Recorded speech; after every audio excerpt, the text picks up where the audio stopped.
Hi, I'm Scott Beaulier, host of EconVersations and director of the Johnson Center for Political Economy here at Troy University. Happy New Year to you all, and thanks for tuning in to our show. Tonight we have a very distinguished and special guest joining us on set, Larry Reed from the Foundation for Economic Education, which is based both in New York and also in Atlanta, Georgia. He's the president of the Foundation for Economic Education and one of the more important contributors to free market ideas and free enterprise, reaching thousands of students each year with his summer programs and with the Freeman magazine subscription that is put out quite regularly on a monthly basis, reaching many thousands more as well. Larry, it's great to have you on the show tonight, and we're going to talk about the Great Depression, but I'd like to just first have you summarize what it's like being president of FEE and what you all do to reach people with free enterprise ideas. Well, thank you, Scott. Pleasure to be here. FEE is 66 years old now. We were founded in 1946 by the late Leonard Reed, no relation, but a wonderful man who contributed a great deal to free market ideas. We are an educational organization focused now on 16 to 24-year-olds with summer seminars for high school and college students, shorter programs for that audience all over the country during the academic year. We publish a magazine called The Freeman. You can access that online at no charge from fee.org.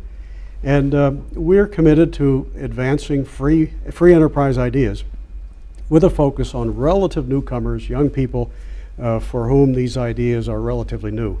We're hoping they'll go on to become opinion leaders, activists in some way, on behalf of the ideas that we think made America great. One of the ideas that I think people who are young and in the age group that you're trying to reach are most misinformed on is the Great Depression. Yes. And the idea that it was the stock market that caused the Great Depression and speculation that just caused the Depression of 1929. And they're getting this in high school, I think, and also from generations of people who don't really understand the causes of the Depression. And you've written a very important article titled The Great Myths of the Great Depression, and that's what we're going to focus on tonight because it's relevant for students to understand their history, but also has some contemporary relevance when we try to understand the financial crisis as well. So what are the great myths of the Great Depression that you think students are being told that just aren't true? Well, there are many. And of course, the biggest myth is that somehow the free economy was just chugging along and then it fell apart of its own weight or fell apart because of its own inherent flaws or contradictions, whatever. And then government had to come along, principally in the administration of Franklin Roosevelt, and save us from the Depression. But an increasing number of economists are making a pretty strong case that just the opposite is really true. That the economy fell apart in the late 1920s as a reflection of very erratic monetary policy. You had expansion of the money and credit supply by the Federal Reserve, followed by a period of some 3 years, from 29 to 33, of contraction of the money supply, tumbling prices, and then a lot of things that Congress came in and did under two administrations, Republican and Democrat, that added to the burdens of doing business, that made enterprise more costly, loaded it with penalties and regulations, and prevented recovery for at least a decade. You've done a lot of work as well on presidents. Is your account of the presidents leading up to the Depression, Hoover and I'm trying to remember them all, Coolidge, I'm not good with my presidents, but the presidents leading us into the Depression have often been depicted as laissez-faire, committed to small government, balanced budgets, tax cuts, guys who were pro-business. And in fact, was that the case? Well, it was largely true with Calvin Coolidge, who became president when Harding died in August of 23, and then served until March of 1929. He was very committed to small government. But his successor, Herbert Hoover, was not. And so you do have history texts typically saying, well, Herbert Hoover was a stand pat, hands-off, laissez-faire, do-nothing president. But he was all over the place with his raising taxes. He doubled the income tax. He raised tariffs to an all-time high. He had bailout programs. He had a Reconstruction Finance Corporation, which looks a lot like many of the bailout programs of today. You don't have to take my word for it that Hoover was a radical interventionist. That's what Franklin Roosevelt said when he ran against him in '32. He ran on a platform that called for a 25% reduction in federal spending. He attacked Hoover for raising spending, raising taxes, raising tariffs. His vice presidential running mate, John Nance Garner from Texas, made the statement that Hoover was leading the country down the path to socialism. I mean, that's a word-for-word quote. And there was a lot of truth to that, because Hoover was doing all these things, which is quite the opposite, unfortunately, of what the typical textbook tells you today. Yeah, the typical textbook, let's still keep our focus on leading up to the Depression. So they tell us that, you know, Hoover was Mr. Laissez-faire in many cases. And they also tell us that it was the stock market, margin trading that drove us into this crisis. You know, that people just suddenly became obsessed with what was happening on Wall Street, the ticker tape, and there was this mania. How do you respond to that? My thinking has always been that stock markets kind of indicate what's happening in the underlying environment. Right. You know, maybe it's driven by policy or other things, and sometimes you can indeed have bubbles, but that's more of a symptom than a cause of a crisis. Is that your take on the history? Absolutely, you're absolutely right. The stock market was a mirror reflection of what the Federal Reserve was doing with the money and credit supply. We had easy money during the so-called Roaring '20s. The Federal Reserve was expanding the money supply, driving interest rates to historic lows, and much of that newly created cheap money found its way on the stock market. But when that policy of the Fed reversed itself, or the Fed reversed it to contraction of the money supply, well, that was like letting the air out of the balloon, and then the stock market crashed. But it was reflective of what was happening to money and credit. And by the way, this is not any longer very much in dispute. Even Mr. Bernanke, who runs the Fed today, admitted publicly in the presence of the late economist Milton Friedman that it was the Fed that started the Depression through its very unwise monetary policy. Yeah, I think I remember him saying at his 90th birthday, "You were right." Yeah, exactly. We've learned this much from you. Yeah, we won't do it again, right, supposedly. Right. Yeah. Let's talk about the 29 to 33 period. You have unemployment that gets up as high as 25%. Official unemployment, unofficially, it was probably a lot higher. People had just given up on finding jobs. You have 1 out of every 3 banks closing. You have a lot of uncertainty when it comes to policy. A lot of movements around the world that ultimately spurred totalitarianism and Adolf Hitler and Mussolini. What could have been done differently during that early period to try to right the crisis? You've mentioned that money led us into it, and then we took the air out of the balloon. Are you suggesting that we should have just kept money stable or printing a lot more of it? What could have been done? I think a more stable monetary policy throughout the 20s and 30s would have been much more helpful instead of this boom and bust in money and credit, which then had the same kind of impact on the economy. It's important to remember that in the spring of 1930, which was several months after the big crash on the stock market in the fall of '29, we didn't have a depression yet. We only had a recession in the spring of '30. Unemployment was less than it is, or in the vicinity of where it is today, about 8.5%. That was not a depression yet. But something happened in June of 1930 to take a recession and make it a depression, and that was the Smoot-Hawley tariff. That raised tariffs to an all-time high on foreign imports, virtually closed the borders. It ignited an international trade war. Any business practically involved in exporting or importing got really hit hard by Smoot-Hawley. And so Congress and the president took a recession and made it a depression in June of 1930.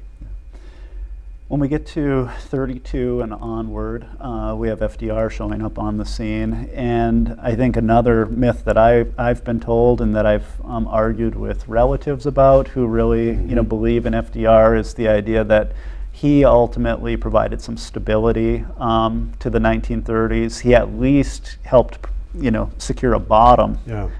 in 33. And yes, it was a long slog out of it that we ultimately didn't escape until World War II. But he provided some confidence, and he was the right guy at that time. What's the historical record on that part of the story? Well, yeah, we should point out that the very year he was elected, 1932, Hoover and the Republicans made another big mistake. They doubled the income tax. And so FDR inherited a mess that you could hardly imagine could be any worse. And you have to give him credit. He gave great speeches. He inspired confidence. He gave fireside chats that people found mesmerizing. They were memorable. They were inspirational. But that's apart from his policies. His policies did not have that same effect. They were actually keeping us in depression. He tried a little bit of everything.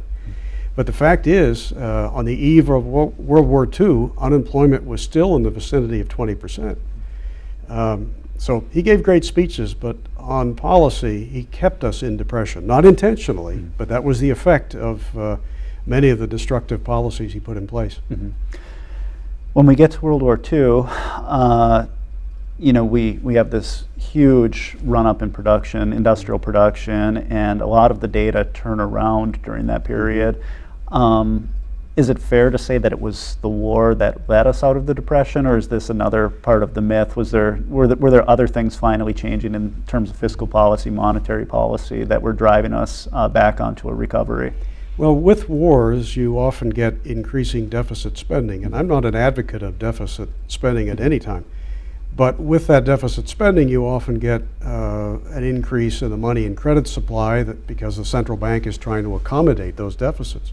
It was the monetary jolt of a return to easy money that, at least temporarily, made things look a little bit better. It wasn't the war.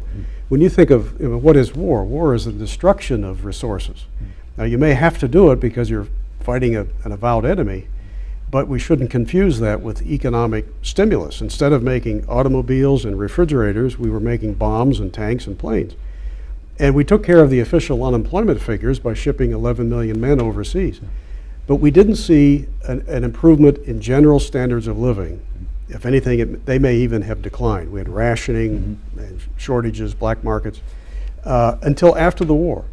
And after the war, and this is where some big spending type economists get it wrong. They like to say when the government spends more, it stimulates. When it spends less, it hurts the economy. But we saw the biggest reduction in government expenditures in American history when the war was over. And yet we saw a boom after the war. And I think they're connected because we weren't diverting resources into destruction anymore. We were making them available for the private sector. Plus, we got a big reduction in 1945 in the corporate income tax from 90% to 38%. Wow. And that made a huge difference in the willingness of people to invest. Sure. Why is it that these myths persist, and why can't people just recognize that it's a lot murkier? The truth isn't that the stock market drove us into the crisis, and the truth isn't that Hoover and his predecessors were these wildcat capitalists, and the truth isn't that FDR was our savior either. Are they just the easier route to go when teaching and educating young people about it, or is there maybe some kind of an agenda that people have?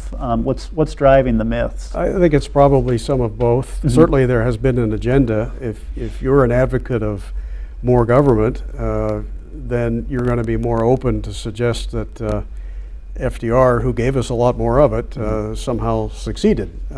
But if you look at the evidence, you have to realize that he really didn't. The Depression was prolonged by what he did. I think, too, so much of this is wrapped up in partisan politics. The further removed we are from that period, with people not tied into the emotions of the day and the parties and so forth, they look back and increasingly the scholarship is more objective. And it's increasingly concluding that it wasn't FDR that got us out of the Depression. We muddled along in spite of what he was trying to do. We didn't recover because of what he did. Let's try to connect the Great Depression up to the current landscape in America. We suffered perhaps the worst recession since the Depression, beginning in 2008, maybe late 2007, the Great Recession. If you look at data on unemployment, this one's been particularly bad in that job losses from the peak. It's deeper than any other recession we've had since World War II. Yes. If you look at how long the unemployment has persisted relative to what the experts said, it's much higher. Team Obama projected that we'd be at 6% unemployment right now, and those are very smart economists who projected that. We're actually at 8.5 or so. What lessons can you take from the Great Depression and say, here are the parallels, and what can you take from the Great Depression and say, let's not do that again when looking at the current economic environment in the U.S. This one, it wasn't stock run up so much, but housing that led us into it in terms of easy money producing a lot of homes, and then somewhat of a bubble in housing. What are the takeaways, I guess? Well, a big one is the more things change, the more they stay the same. I mean, at the core of this current crisis, you had a very expansionary policy of the Federal Reserve earlier in the last decade. After 9/11, for several years you had the Fed keeping interest rates extraordinarily low. These cycles always have their own idiosyncrasies, but in this last one, because of the easy money and because of policies of Congress and regulatory agencies, a lot of that money found its way not to the stock market, but rather into the housing market. You had policies of government jawboning banks to make loans to people who really couldn't pay them back. And so much of that easy money with dirt cheap interest rates for a time was causing a bubble in the housing market. The lesson of that is government shouldn't be picking winners and losers. It ought to follow a sound and stable monetary policy. It shouldn't try to pump up any particular industry, because all it does is create a bubble and sets you up for a bust. But they don't seem to be taking to that in Washington. In so many ways, they're doing the same things all over again. So when we say that the monetary authorities shouldn't be creating bubbles through easy money, how do you tie their hands? They're this independent entity that is really tough to affect. Ron Paul has called for auditing and some greater accountability. There are a few people out there who say we should return to a gold standard, but it's really tough to see that happening. Bernanke says he's committed to monetary rules. We're going to hit a certain inflation target or interest rate target. None of these things seem like they're really on the plate in terms of policy. Do we just muddle along with the Fed as it is, or are there's some real good policy alternatives too? Well, there are, and there are multiple options. But I think you have to start with the recognition that the Fed has been at the source of a great deal of trouble. And it hasn't lived up to the promises that it made or that Congress made for it. When it was created almost 100 years ago, we were told it will give us just the right amount of money, it will protect the integrity of the currency, it'll promote full employment, all these things, iron out the business cycle. But yet look what we've got. We've had one Great Depression that the current Fed chairman even says was caused by the Fed, 9 or 10 recessions, and a dollar that's worth a nickel of what it was when they started. So that to me suggests we ought to be going beyond the Fed and asking ourselves, how do we put market discipline in charge of this matter of what should the money supply be, instead of politicians and people they appoint. We wouldn't do that with the green bean supply. Why should we do it with the money supply? When you look at what the Fed's been up to since 2008, yes, the bubble in housing seems to have burst, but are we out of the woods on the bubble fully bursting? I mean, a typical symptom of a bubble bursting is the interest rates get cranked up, and then you've taken like the Great Depression, you've taken the air out of the balloon. This time, if you look at data on money supply figures, if you look at what the Fed's been doing, it's been anything but that, right? Aren't they responding in a way that suggests they're putting a lot more money into circulation? They're buying toxic assets. Interest rates are guaranteed to be at zero until like the end of 2013. And now we have Europe, which could be something that requires major Fed intervention. So where does that leave us? I know it's hard to forecast going forward, but where does that leave us as far as like future bubbles go? Are we on the cusp of another one because of their actions? Or well, it's clear the Fed has been injecting a lot of reserves into the system, but the problem has been, of course, that's where they've stayed. for the most part, they haven't worked their way out of the banks and into the pockets of ordinary Americans.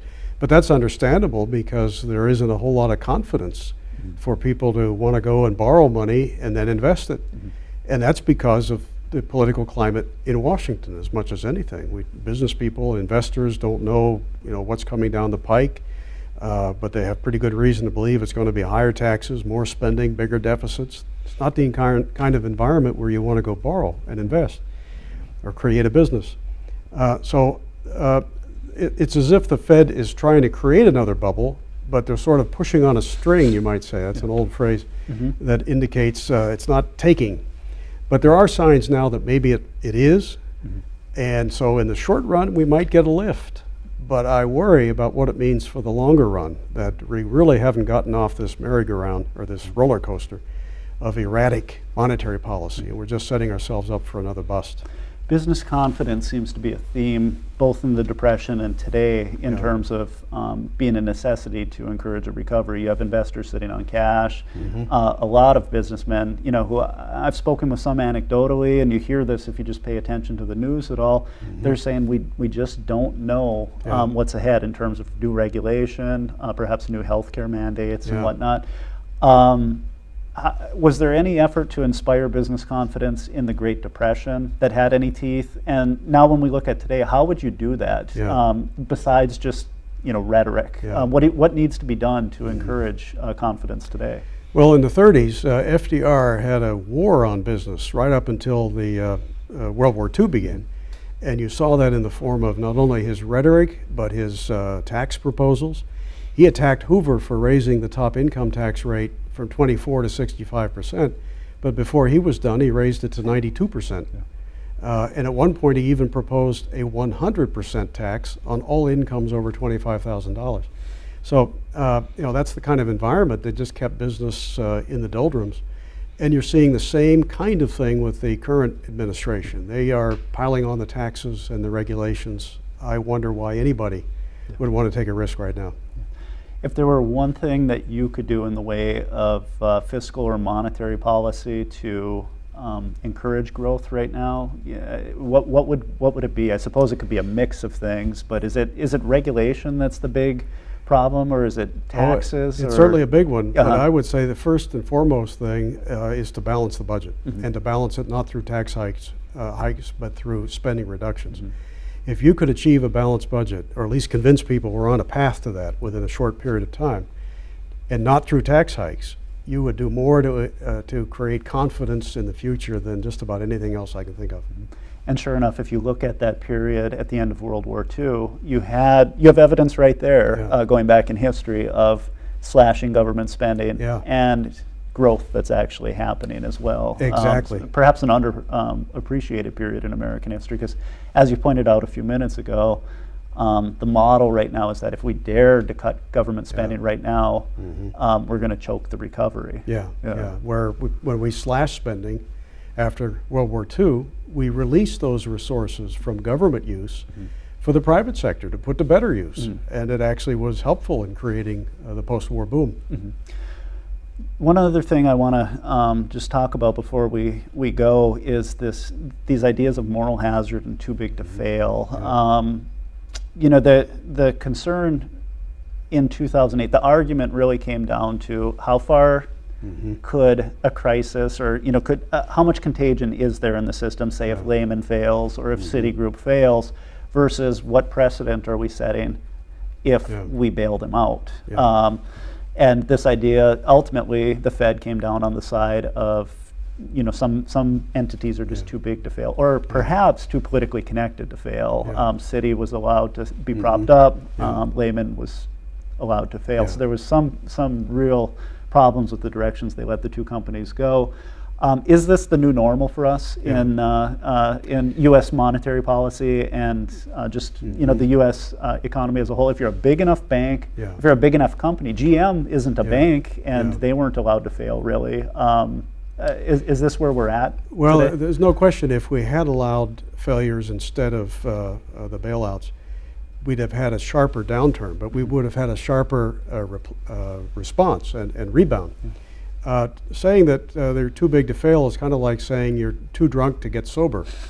It seems to me that if the problem is drunkenness, you got to dry out, and you don't hand the guy another bottle.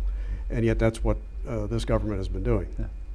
I'm going to leave it there, and I really appreciate you being down here to visit us. I look forward to your talk tonight. I think it's going to be great. Tonight you're talking about free trade versus protectionism, yes. And I bet you there may even be a mention of Smoot-Hawley in there. Probably. Yeah. Thanks again for being with us My today. pleasure, Scott. And thank you, viewers, for tuning in tonight to our show. Good night.